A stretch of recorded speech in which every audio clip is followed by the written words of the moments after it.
Hello everyone. இன்னைக்கு வீடியோவில் I'm going to talk about how I came to Australia. என்னோட process என்னன்னு நான் சொல்ல போகிறேன். So that might be helpful for you if you are planning to come or நீங்கள் அந்த ப்ராசஸில் இருந்தாலும் it might be helpful for you. So let's get started. So I start from the very basics. என்னோட ஸ்கூலிங்லேருந்து நான் எப்படி college என்ன பண்ணேன் அதுலேருந்து நான் ஃபுல்லாக சொல்கிறேன். ஸ்கூலிங்கில் வந்து I got into biomaths 11th and 12th because I wanted to do biotech engineering at the time. And then I figured biology was not my cup of tea.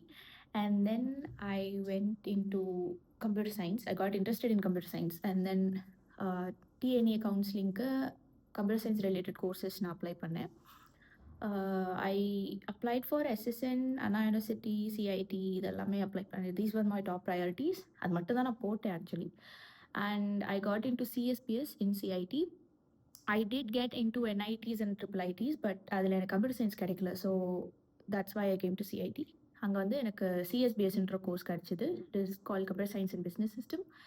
It's like a mix of computer science and business studies. So like you are doing BTech in computer science and BBA மாதிரி.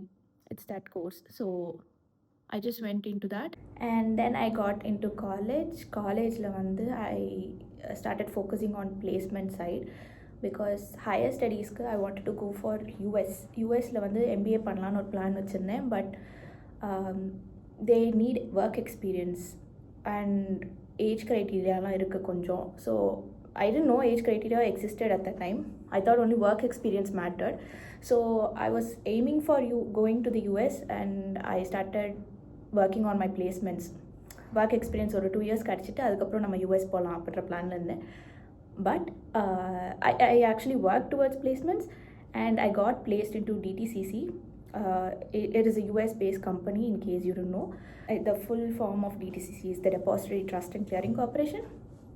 So I did an internship there. College வழியாக தான் கிடச்சிது. I cleared all the rounds and I got into an internship.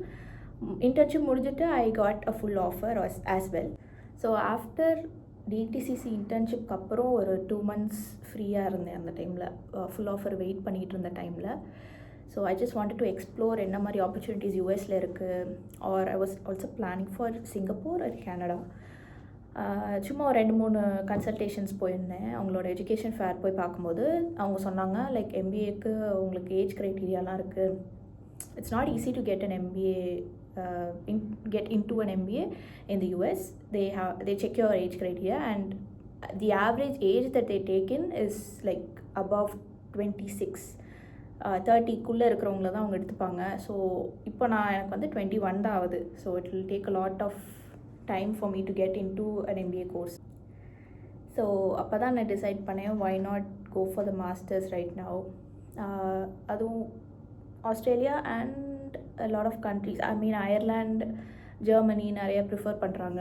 So அங்கே தான் இந்த age criteria அதெல்லாம் கிடையாது. they just take in if you have good grades and if you pass IELTS. So I went to IDP நுங்கம்பாக்கம்ல நான் consultation போனேன். and my counselor gave me a list of all the universities. ஆஸ்திரேலியாவில் இதெல்லாம் இருக்குது, இவங்க இந்த மாதிரி கோர்சஸ்லாம் offer பண்ணுறாங்க. எனக்கு என்னோட இன்ட்ரெஸ்ட் கேட்டாங்க. ஐ said I wanted to do an MBA. அந்த டைமும் நான் MBA தான் யோசிச்சு வச்சுருந்தேன். ஸோ நான் MBA சொன்னேன், and she gave me a list of all the universities that are good for MBA. அதெல்லாம் கொடுத்தாங்க. அண்ட் ஃபர்தர் கன்சல்டேஷன்ஸில் அவங்க சொன்னாங்க லைக் நீங்கள் MBA ஷிஃப்ட் பண்ணுறீங்கன்னா, I studied a BTech course for my UG. அது வந்து ஒரு டெக்னாலஜி கோர்ஸ். நான் இப்போ வந்து மாஸ்டர்ஸில் MBA பண்ணுறேன்னா, so that is like shifting to a business side of things. பிஸ்னஸ்க்கு அப்படி நீங்கள் ஷிஃப்ட் பண்ணுறீங்கன்னா விசா கிடைக்கிறது கொஞ்சம் கஷ்டம். அவங்க வந்து ரொம்ப குவெஸ்டின் பண்ணுவாங்க, like why are you shifting from technology to business. அது கொஞ்சம் கஷ்டம்னு சொன்னாங்க. And also I like doing technology. So நீங்கள் ஏன் கோடிங்கே கண்டினியூ பண்ணக்கூடாது அப்படின்னு மாதிரி கேட்டாங்க அவங்க. And I thought about it a lot. கொஞ்சம் கோர்சஸ் நான் வந்து நானே கண்டுபிடிச்சேன் ஆன்லைனில். So I asked her if I can do these courses in that particular university. She also gave me some courses, like IT management no course irukku, IT professional courses irukku. Like there's a lot of courses which has IT and business. இப்போ CSPS பண்ண மாதிரி தான் CITல computer science and business system மாதிரி இங்கே computer and business கலந்த கோர்சஸ்லாம் நிறையா இருக்குது. So அந்த மாதிரி கோர்சஸ் என்னோடய கவுன்சிலர் கொடுத்தாங்க. நானும் கொஞ்சம் போய் ரிசர்ச் பண்ணேன். Self research is also very important if you are planning to go for higher studies abroad. Because சில கோர்சஸ் என்னோடய கவுன்சிலருக்கு தெரியாத கோர்சஸ் நான் கண்டுபிடிச்சேன் ஆன்லைனில். இப்போ நான் வந்திருக்கிற கோர்ஸுமே என் கவுன்சிலர் எனக்கு சொல்லலை, நானாக பார்த்தேன் ஆன்லைனில் எப்படி ஒரு கோர்ஸ் இருக்குன்னு. So I just went in to the group of 8 யூனிவர்சிட்டிஸோட வெப்சைட்டில் என்ன மாதிரி கோர்சஸ்லாம் கொஞ்சம் டிஃப்ரெண்ட்டாக இருக்குது, லைக் கம்ப்யூட்டர் அண்ட் பிஸ்னஸ் கலந்த courses or something different as well. Normal computer science எனக்கு போகிறதுக்கு அவ்வளோ இஷ்டம் இல்லை. So I was searching for this kind of courses. So அப்போ வந்து என்னோடய கவுன்சிலர் கொடுத்த லிஸ்ட்டில் ஐ ஃபவுண்ட் தட் டீக்கினில் there is a course called IT professional. டீக்கினில் வேறு லைக் ஐடி அண்ட் பிஸ்னஸ் கலந்த கோர்ஸ் அப்படி ஒன்றும் இல்லை. ஐடி ப்ரொஃபஷ்னல்னு ஒரு கோர்ஸ் இருக்குது, that is in the Geelong campus. மெக்வேரியில் ஐ சோஸ் ஐடி மேனேஜ்மெண்ட், அதுக்கும் அப்ளை பண்ணேன். அண்ட் ஆர்எம்ஐடியில் master of business information technology, அது நானே கண்டுபிடிச்சது. அண்ட் மொனாஷில் master of business information system. ஆர்எம்ஐடிலையும் மொனாஷ்லேயும் இந்த கோர்ஸ் வந்து நான் பார்த்துட்டு என்னோடய கவுன்சிலர்கிட்ட போய் கேட்டேன். ஆக்சுவலி ஃபர்ஸ்ட் வந்து இன்ஜினியரிங் மேனேஜ்மெண்ட் ஒரு கோர்ஸ் பார்த்தேன் நான் எல்லா யூனிவர்சிட்டிஸ்லேயும். That was actually very good. Like engineering ஒரு ஃபோக்கஸாக இருக்கும், மேனேஜ்மெண்ட் ஒரு ஃபோக்கஸாக இருக்கும். ஸோ அது நல்லா இருந்துச்சு. உங்களுக்கு இன்ஜினியரிங்கில் என்ன ஸ்பெஷலைசேஷன் பண்ணுமோ அதை நீங்கள் பண்ணிக்கலாம். இப்போ சாஃப்ட்வேர்னால் சாஃப்ட்வேர் பண்ணலாம், ஆர் சிவில் ஒரு மெக்கானிக்கல் அந்த மாதிரி பண்ணலாம். And then there is management for that. So அது கேட்டதுக்கு அது எல்லாமே 1 year கோர்சஸ். 1 year கோர்சஸ்க்கு வந்து போஸ்ட் ஸ்டடி ஒர்க் வீசா கொடுக்க மாட்டாங்களாம். ஸோ 2 year கோர்சஸ்க்கு தான் உங்களுக்கு போஸ்ட் ஸ்டடி வீசா கொடுப்பாங்க அப்படின்னு மாதிரி எனக்கு சொன்னாங்க. And I forgot to mention I got into UTS as well. யூடிஎஸில் எனக்கு இன்ஜினியரிங் மேனேஜ்மெண்ட் கிடச்சிது. It was like a dual course, master of engineering, master of engineering management. அது 2 year course. But in other universities இதே course வந்து was 1 year. So finally I went through Monash and RMIT. அதில் இந்த மாதிரி MBS and எம்பிஐடின்னு ஒரு course இருக்கிறது கண்டுபிடிச்சேன். But RMIT course has technology. மொனாஷோட கோர்ஸில் அது சிஸ்டம்ஸ்ன்னு மாற்றி ஃப்ரேம் பண்ணியிருக்காங்க. கோர்ஸ் ஸ்ட்ரக்சரும் நிறைய வேரி ஆகுது. ஸோ நான் அப்ளை பண்ணி 1 or 2 weeksல எனக்கு டீக்கின் அண்ட் மெக்வேரியிலேருந்துலாம் வந்துருச்சு ஆஃபர், கண்டிஷனல் ஆஃபர் வந்துருச்சு. Because I was still doing my bachelors, அதனால் கண்டிஷனல் ஆஃபர் தான் கொடுப்பாங்க. அண்ட் யூடிஎஸ்லேருந்து எனக்கு ஒரு 2-3 weeks ஆச்சு, கொஞ்சம் டிலே ஆச்சு. பட் ஆர்எம்ஐடி அண்ட் மொனாஷ் என்ன சொல்லிட்டாங்கன்னா, எனக்கு ஒரிஜினல் மார்க் ஷீட்ஸ் தான் உங்களுக்கு சப்மிட் பண்ணணுன்னு. I can't give them the provisional mark sheets. So எனக்கு செமஸ்டர் 6 வரைக்கும் உள்ள mark sheets, original mark sheet வரது கொஞ்சம் டிலே ஆயிடுச்சு. அண்ட் தென் ஆஃப்டர் தேட் நான் கொடுத்தப்புறம் எனக்கு 1 week மேக்ஸிமம் எனக்கு ஆர்எம்ஐடி அண்ட் மொனாஷ் ரெண்டுத்துலேருந்துமே ஆஃபர் வந்துச்சு. So how did I choose between all these universities and these courses, அதை பற்றி இப்போ நான் சொல்கிறேன். ஃபர்ஸ்ட் திங், எனக்கு வந்து I wanted to study something that is a continuation of CSBS.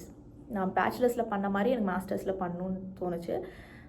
Business சைடில் எனக்கு ரொம்ப இன்ட்ரெஸ்ட் இருக்குது. ஸோ எனக்கு பிஸ்னஸும் பண்ணணும், கம்ப்யூட்டர் சயின்ஸ் ரிலேட்டடாகவும் இருக்கணுன்ற மாதிரி தோணுச்சு. So I wanted to go for MBS or MBIT. Deakin நான் ஏன் வேண்டான்னு சொல்லிட்டேன்னா, it was in the Geelong campus. Geelong is in regional area. எனக்கு வந்து ரீஜனல் ஏரியா போகணுன்னு அப்படி ஒன்றும் எனக்கு தோணலை. பிகாஸ் லைக் நான் பார்த்த வரைக்கும் பார்ட் டைம் ஆப்பர்ச்சுனிட்டிஸ் அங்கே கம்மின்னு சொல்கிறாங்க. But I don't really know, அங்கே போனால் தான் நம்மளுக்கு தெரியும். ஸோ இன்னொன்று Geelong campus it's like very isolated. அங்கே இந்த மெல்பர்னில் இருந்துட்டு நம்ம ஜிலாங் கேம்பஸில் இருந்தால் ரொம்ப கஷ்டம். So I just rejected Deakin, but I did get a scholarship in all of these universities except Monash. மெக்வேரிக்கு நான் ஏன் வேண்டான்னு சொன்னேன்னா, பிகாஸ் அவங்க எனக்கு இன்டர்வியூ வச்சாங்க before giving me the conditional offer. Like 1 day before giving me the conditional offer ஒரு interview மாதிரி வச்சுட்டு நெக்ஸ்ட் டே எனக்கு வந்து ஆஃபர் வரும்போது it was not the course that I asked for. அவங்க எப்படி சொல்லிட்டாங்கன்னா, நாங்கள் நடத்தின இன்டர்வியூ வச்சு உங்களுக்கு நாங்கள் ஒரு கோர்ஸ் கொடுக்குறோம், இதை பண்ணுங்கள், இது நல்லாயிருக்கும் அப்படின்னு மாதிரி இவங்க சொல்கிறாங்க. நான் கேட்ட கோர்ஸ் கொடுக்கலன்னா நான் எப்படி அந்த யூனிவர்சிட்டி போகிறது? நான் வந்து ஐடி மேனேஜ்மெண்ட் கோர்ஸ் கேட்டேன், அவங்க கொடுத்தது பியூர் ஐடி கோர்ஸு. ஸோ எனக்கு அது செட் ஆகலை. அண்ட் கம்மிங் டு யூடிஎஸ் வந்து சிட்னியில் இருக்கிறனால ஐ டிட் ஹாவ் சம் போகலாம் அப்படின்னு மாதிரி எனக்கு தோணுச்சு. பட் த திங் இஸ், அதில் எனக்கு வந்து டியூவல் கோர்ஸ் கிடச்சிது, master of engineering, master of engineering management. Dual course is not good as doing a single course. ஏன்னா சிங்கிள் கோர்ஸில் நீங்கள் பண்ணும்போது நீங்கள் ஒரு ஸ்பெஷலைசேஷன் மாதிரி பண்ணுறீங்க. இதுதான் நீங்கள் 2 வருஷம் படிக்கிறீங்க. டியூவல் கோர்ஸில் நீங்கள் 2 கோர்ஸ் பண்ணும்போது அது உங்கள் 2 இயர்ஸில் ஃபுல்லாக அவங்க கவர் பண்ண மாட்டாங்க. நீங்கள் நார்மலாக படிக்கிறவங்கள விட ரொம்ப கம்மியாக தான் படிப்பீங்க. ஸோ நான் பார்த்த வரைக்கும் ஆன்லைனில் எல்லாருமே டியூவல் கோர்ஸ்க்கு வந்து அவ்வளோ வேலிடிட்டி இல்லைன்ற மாதிரி சொன்னாங்க. த employees don't consider dual course as a degree. Like வெளியில் சொல்லிக்க மாட்டாங்க, but in employment that happens. இந்தியாவிலே அது நடக்குது. ஸோ ஆஸ்திரேலியாவிலும் அதே கேஸ் தான் அப்படின்ற மாதிரி இருந்துச்சு. So I just didn't want to go for UTS as well. இப்போ வந்து ஃபைனல் ஷோ டவுன் வந்து RMIT ஆர் மொனாஷ் அப்படி தான் இருந்துச்சு எனக்கு. பிகாஸ் ரெண்டுமே சிமிலர் கோர்சஸ். MBIT வந்து RMITயில் which is master of business information technology, மொனாஷில் master of business information system technology system. அந்த வேர்ட் தான் மாறுது. And also the course structure is very varied in these 2 universities. எனக்கு வந்து பர்சனலி மொனாஷோட கோர்ஸ் ஸ்ட்ரக்சர் ரொம்ப பிடிச்சிருந்தது. RMITயில் வந்து ஒரு அட்வான்டேஜ் என்னென்னா you have internship integrated into the course. நீங்கள் இன்டர்ன்ஷிப் பண்ணால் ஒரு எலெக்டிவாக எடுத்துக்கலாம். ஆக்சுவலி அதில் வந்து கொடுத்துருந்தாங்க, எலெக்டிவாக நீங்கள் எடுத்துகிட்டு நீங்கள் அதை வந்து ஒரு செமஸ்டரில் பண்ணலாம். மொனாஷில் வந்து ஓப்பனாக அவங்க வந்து அந்த ஹேண்ட் புக்கில் போடலை லைக் இன்டர்ன்ஷிப் நீங்கள் பண்ணலான்ற மாதிரி. But as for as I know we can do an internship in the final semester to get credits instead of doing the studio project. அது வந்து இப்போது நான் உள்ளே வந்தப்பறம் தான் எனக்கு தெரியுது. அது அப்போது இருக்கும்போது தெரில. But still I choose Monash for the kind of hands on learning that they providing. Online YouTube எல்லாத்துலேயும் பார்க்கும்போது ரொம்ப பாசிட்டிவாக போட்டிருந்தாங்க. And it's also very hard to get into Monash. The kind of short listing that they do, I just got to know this ஒரு 1 week before தான். மொனாஷில் எப்படி short list பண்ணுறாங்கன்னா, when you're applying for a certain course, அந்த கோர்ஸுக்கு நீங்கள் எலிஜிபிளான ஆளாக நம்ம பார்த்து உங்களுக்கு ஆஃபர் கொடுக்குறாங்க. ஸோ இட்ஸ் நாட் லைக் இவ்வளோ சீட்ஸ் தான் இருக்குது, நம்ம ஊரில் பண்ணுவாங்களே சீட்ஸ் அவங்களோட மார்க்ஸ் வச்சு இந்த சீட்டை ஃபில் பண்ணிட்டே வருவாங்க. சீட் இல்லைன்னா கொடுக்க மாட்டாங்க. அந்த மாதிரி கிடையாது. நீங்கள் பேச்சுலர்ஸில் என்ன பண்ணியிருக்கீங்க, உங்களோட ஸ்கில்ஸ் என்னதோ அதுக்கு தான் உங்கள் ரெசுமே கேட்பாங்க. உங்கள் ரெசுமேலாம் பார்த்துட்டு எல்லாமே இந்த கோர்ஸோட மேட்ச் ஆகுதான்னு அவங்க செக் பண்ணி உங்களுக்கு அந்த ஆஃபர் கொடுக்குறாங்க. ஸோ நான் போட்டது எம்பிஸ் தான் போட்டேன் மொனாஷ்க்கு. That was my only preference. MBIS அப்படியே கிடச்சிருச்சு எனக்கு. RMITக்கும் எனக்கு MBIT கிடச்சிருச்சு. So it took me a lot of time to decide between RMIT and Monash. Actually ஒரு 1 or 2 months ஆயிடுச்சு எனக்கு. Because it's almost similar. RMITயோடது வந்து ரொம்ப டெக்னாலஜி ஓரியன்டாக இருக்குது. நீங்கள் கோடிங் சைடு போகிற மாதிரி இருக்குது. மொனாஷில் வந்து பிஸ்னஸ் சைடு வருது. அந்த கோர்ஸ் ஸ்ட்ரக்சர் நீங்கள் பார்த்தீங்கன்னா மொனாஷில் வந்து எப்படின்னா ஃபர்ஸ்ட் செம்மில் இப்போ நாங்கள் வந்து பைத்தான் அண்ட் டேட்டா பேஸ் இருக்குது. அது மட்டும் தான் இப்போ எங்களுக்கு கோடிங் மாதிரி இருக்குது. மற்ற எல்லாமே it's full of business orient, system design அந்த மாதிரி போயிடுது. So I like this course way better. இப்போ உங்களுக்கு கோடிங் பிடிச்சிருக்கு, டெக்னாலஜி சைட் போகணுன்னா அப்போ நீங்கள் RMITயில் அந்த MBIT கோர்ஸ் எடுத்துக்கலாம். So that's how I chose my course actually. So இப்போது கோர்ஸ் எல்லாம் சூஸ் பண்ணியாச்சு, யூனிவர்சிட்டி சூஸ் பண்ணிட்டீங்க. அடுத்து என்ன பண்ணணும் அப்படின்னா COEக்கு அப்ளை பண்ணுவீங்க. நெக்ஸ்ட் ஸ்டெப் கண்டிஷனல் ஆஃபர் வந்துச்சு. COEக்கு அப்ளை பண்ணி நான் மொனாஷ்க்கு சொல்கிறேன். அதர் யூனிவர்சிட்டிஸ்க்கு கொஞ்சம் டிஃபர் ஆகும். They might give you an unconditional offer before that. மொனாஷ்க்கு வந்து கண்டிஷனல் ஆஃபர் வாங்கிட்டு கண்டிஷனல் COEன்னு ஒன்று இருக்குது. நீங்கள் கண்டிஷனல் ஆஃபர் வச்சு ஒரு கண்டிஷனல் COE வாங்குவீங்க. அந்த கண்டிஷனல் COE வாங்கிட்டு you get that for applying for visa. உங்கள் வீசாவில் வந்து கண்டிஷனல் COE, உங்கள் எல்லா semester mark sheets of your bachelors, உங்கள் ஸ்டேட்மெண்ட் ஆஃப் பர்பஸ் இது எல்லாமே சப்மிட் பண்ணுவீங்க. And your financial certificates as well. So visa பற்றி நான் தனியாக ஒரு வீடியோ போடுறேன். But right now I'm just giving you a gist of what I did. So visa போட்டு எனக்கு ஆக்சுவலி ஆட்டோ கிராண்ட் ஆயிடுச்சு என்னோடய வீசா. எனக்கு போட்டு 1 minute வந்துடுச்சு வீசா ஆக்சுவலி. ஸோ எனக்கு before the receipt even got generated, I got my visa. So அது problem solve ஆயிடுச்சு. ஆக்சுவல் ப்ராப்ளம் வாஸ் என்னோட மார்க் ஷீட்ஸ் வரது ரொம்ப டிலே ஆயிடுச்சு. So my full offer got delayed and I did my enrolment after the time tabling period ended. So time table என்னால் போட முடியல. Adjustment விண்டோவில் தான் நான் கொஞ்சம் சேஞ்சஸ் பண்ணிக்கிட்டேன். ஸோ வீசா கிடச்ச அப்புறம் I book my flight ticket Singapore ஏர்லைன்ஸில் போட்டேன். It was from Chennai to Singapore and Singapore to Melbourne. சென்னையிலேருந்து 10:30 மார்னிங் ஃப்ளைட், மெல்பர்னில் லேண்ட் ஆனது எனக்கு 7:30 லேண்ட் ஆச்சு. பட் கொஞ்சம் ஏர்லியராகவே லேண்ட் ஆகிட்டோம். ஆக்சுவலி டிக்கெட்ஸ் வந்து I would say book as soon as possible. Because நான் போட்டதே வந்து மார்ச்சில் போட்டேன். எனக்கு மார்ச்சில் தான் வீசா வந்துச்சு. மார்ச்லேயே நான் புக் பண்ணதுக்கு since July is a peak time of intake season வந்து இதுதான் பீக் இங்கே. ஸோ டிகெல்லாம் வந்து ஜூனில் ஸ்டார்ட் பண்ணிடுவாங்க. But almost every university starts in July. So ஜூலையில் நீங்கள் டிக்கெட் போடும்போது இட் இஸ் ஸோ காஸ்ட்லி. நான் போடும்போதே இட் வாஸ் 71,000 சம்திங். ஸோ இது வந்து நீங்கள் இப்போ என்னோடய ஃப்ரெண்ட்ஸ் டிகன் இருக்கிற ஃப்ரெண்ட்ஸ் அவங்க வந்து ஜூன்லேயே போயிட்டாங்க. அவங்களுக்கு வந்து 40,000 தான் வந்துச்சு. So it depends on the demand as well. But எவ்வளோ சீக்கிரம் போடுறீங்களோ it is also very good for that. And finally எனக்கு வந்து ஃபுல் ஆஃபர் ஜூன் எண்டு மாதிரி அப்படி வந்துச்சு எனக்கு. அப்போ தான் எனக்கு சர்டிஃபிகேட்ஸும் கொடுத்தாங்க, என்னோடய ஃபைனல் சர்டிஃபிகேட்ஸ். ப்ரொவிஷ்னல் ஆக்சுவலி வரல எனக்கு. What we did is mark sheets எல்லாம் கொடுத்துட்டேன். என்னோடய 8th செம் வரைக்கும் மார்க் ஷீட்ஸ் எல்லாமே வந்துச்சு. ப்ரொவிஷ்னல் வரல. ப்ரொவிஷ்னல் வரதுக்கு ரொம்ப டிலே ஆகும்னு சொல்லிட்டாங்க எங்கள் காலேஜில். ஸோ என்னோடய கவுன்சிலர் வந்து ஒரு ஃபார்மேட் மாதிரி கொடுத்தாங்க, ஒரு சர்டிஃபிகேட், கோர்ஸ் கம்ப்ளீஷன் சர்டிஃபிகேட் மாதிரி கேட்டாங்க. ஸோ அதை அந்த ஃபார்மேட்டில் நான் ஒரு கோர்ஸ் கம்ப்ளீஷன் சர்டிஃபிகேட் எங்கள் காலேஜ்லேருந்து வாங்கி கொடுத்து it took like 2 iterations for us to contact university. அப்புறம் திரும்ப ஒரு சர்டிஃபிகேட் ரெடி பண்ணோம், திரும்ப கொடுத்தோம். It took a lot of procedure to do that. But finally எனக்கு கொடுத்துட்டாங்க. ஒரு ஜூன் எண்ட் போல் வந்துச்சு எனக்கு ஃபுல் ஆஃபர் வந்துச்சு. அண்ட் அப்புறம் தான் நான் என்ரோல்மெண்ட் எல்லாம் பண்ணேன். So it took a lot of time. அது எல்லாம் வந்த அப்புறம் தான் ஐ ஸ்டார்டட் ஈவன் ஷாப்பிங். எனக்கு ஒரு 2 weeks to 3 weeks அப்படி தான் இருந்திருக்கும் ரிமைனிங் டைம். அதுக்குள்ளே எல்லாம் ஷாப்பிங்லாம் முடிச்சுட்டு பேக் பண்ணிட்டு and then July 12th was my flight. 13th நான் இங்கே லேண்ட் ஆனேன். And now it's been 2 months since I came to Melbourne. So Melbourne is a really good place and எனக்கு நல்லா செட் ஆயிடுச்சு. ஒரு 1 week செட்டில் ஆகிறது கொஞ்சம் கஷ்டமாக தான் இருந்தது. அதுக்கப்புறம் இட்ஸ் ரியலி ஃபைன். வீட்டில் இருக்கிற மாதிரி அப்படி தான் இருக்குது இப்போ நம்மளுக்கு. I will post a separate video on about Melbourne and Monash University and all that. But I just wanted to tell about my process from the start to finish. And finally documents, என்ன டாக்குமெண்ட்ஸ்லாம் தேவைப்படும் உங்கள் ப்ராசஸ்க்குனா நான் total ப்ராசஸ்க்குள்ள documents சொல்லிடுறேன் and then தனித்தனியாக சொல்லிடுறேன்.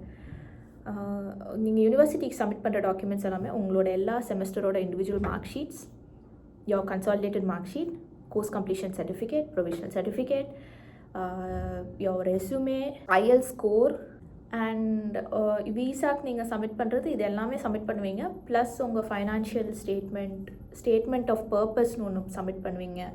Statement of purpose எப்படி பண்ணுறது அதெல்லாம் நான் ஒரு தனி வீடியோ போடுறேன், அதுவும் பாருங்கள். ஸோ IELTS பற்றி சொல்ல மாட்டேன். I did my IELTS in August of last year. August 2024 நான் அட்டென்ட் பண்ணேன். So I did the computerized test.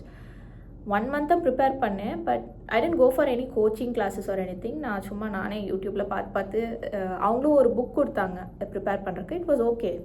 அந்த புக்கும் நீங்கள் சும்மா ஆன்லைனில் பார்த்தாலே இட்ஸ் ஆல் ஃபைன் தான், நாட் மச் ப்ரெஷர். பட் கொஞ்சம் டஃப் தான் IELTS பாஸ் பண்ணுறதுக்கு. லைக் சம் கொஸ்டின்ஸ் கொஞ்சம் தடுமாற மாதிரி இருக்கும், ஆனால் மேனேஜபிள். நீங்கள் கொஞ்சம் நல்லா ப்ரிப்பேர் பண்ணிட்டு போனால் இட்ஸ் ஆல் ஃபைன். எனக்கு வந்து 7.5 கிடச்சிது IELTSல. 9 is the maximum score that they can give you. 9லாம் ரொம்ப கஷ்டம் வாங்குறது. 8.5 நிறைய பேர் வாங்குவாங்க. எனக்கு 7.5 வந்துச்சு. ஏன்னா என் ஃப்ரெண்ட்ஸ்க்கும் 7.5 தான் கிடச்சிது.